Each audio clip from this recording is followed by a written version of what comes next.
கார்த்திகை தீபம் சீரியலில் சூப்பராகவே போயிட்டுருக்குன்னு தான் சொல்லணும். கார்த்திக் ராஜ் பார்த்தோம்னா ஃபஸ்ட்டு வந்து செம்பருத்தி சீரியலில் கார்த்திக் ராஜும் சபானாவை தான் நடித்தாங்க. டிஆர்பியில் நம்பர் 1 இடத்துல போச்சு, ரொம்ப சூப்பராக இருந்தது. அது முடிஞ்சதுக்கப்புறமா கார்த்திகை தீபம் சீரியல் வந்து 2வது கார்த்திக் ராஜும் அவங்க ஆர்த்திகாவும் நடித்தாங்க. அவங்க இதுவும் ரொம்ப நல்லாவே போச்சுது. கார்த்திகை தீபம் சீசன் 1 வந்து திடீர்னு முடிச்சுட்டாங்க. அதுக்கப்புறம் பார்த்தோம்னா கார்த்திகை தீபம் சீசன் 2 அப்படின்னு சொல்லிக்கிட்டு தொடங்கினாங்க. அதுவும் ரொம்பவே சூப்பராக போயிட்டு இருக்குது. கார்த்திக் ராஜும் அவங்களுக்கு பேராக பார்த்தோம்னா ரேவதி அவங்க 2 பேர் தான் நடிச்சுக்கிட்டு இருக்கிறாங்க. டிஆர்பியில் நம்பர் 1 இடத்துல ரொம்பவே நல்லபடியாக போயிட்டு இருக்குது. அதில் நடிச்சிட்டு இருக்கிற நடிகர்களோட சேலரியை பற்றி தான் இப்போ நம்ம தெரிஞ்சுக்க போகிறோம். கார்த்திக் ராஜோட சேலரி எவ்வளோன்னு சொல்லி பார்த்தோம்னா அவங்க வந்து ஒரு நாளைக்கு 50,000 ரூபாய் வாங்குறாங்களாம்.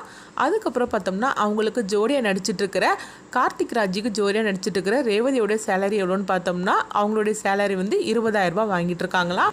ரேவதியோட அம்மாவாக நடிச்சிட்டு இருக்கிற சாமுண்டீஸ்வரியோட சேலரி எவ்வளோன்னு சொல்லி பார்த்தோம்னா அவங்க வந்து 25,000 ரூபாய் சேலரி வாங்குறாங்களா.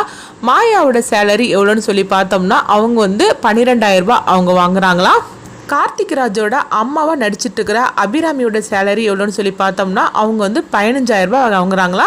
அதுக்கப்புறம் பார்த்தோம்னா ரேவதியோட அக்காவாக நடிக்கிற ரோஹிணியோட சேலரி எவ்வளோன்னு சொல்லி பார்த்தோம்னா அவங்க வந்து 12,000 ரூபாய் வாங்குறாங்களா. சாமுண்டீஸ்வரியோட தங்கச்சி சந்திரகலா வராங்களா, அவங்களுடைய சம்பளம் எவ்வளோன்னு சொல்லி பார்த்தோம்னா அவங்க வந்து 15,000லேருந்து 20,000 ரூபாய் வரைக்கும் வாங்குறாங்களா. ரேவதியோட தங்கச்சியாக வரக்கூடிய துர்காவோட சம்பளம் எவ்வளோன்னு சொல்லி பார்த்தோம்னா அவங்க வந்து 8,000 ரூபாயிலேருந்து 10,000 ரூபாய் வரைக்கும் வாங்குறாங்களா.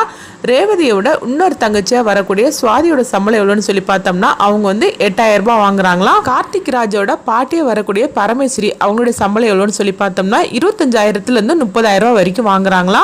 சாமுண்டீஸ்வரியோட கணவராக வரக்கூடிய ராஜராஜன் அவங்களுடைய சேலரி எவ்வளோன்னு சொல்லி பார்த்தோம்னா 12,000லேருந்து 15,000 வரைக்கும் வாங்குறாங்களா.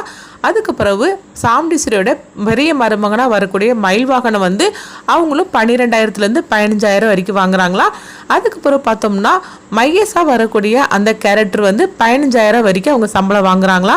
கார்த்திகை தீபம் சீரியல் 2ல் பார்த்தோம்னா ஆக்டர்ஸ் வாங்குற சம்பளம்லாம் இதுதான் சொல்லிட்டு ஒரு அப்டேட் இருக்குது. அதுக்கடுத்து பார்த்தோம்னா நம்ம இன்னொரு சீரியலை பற்றி நம்ம பார்க்கலாம்.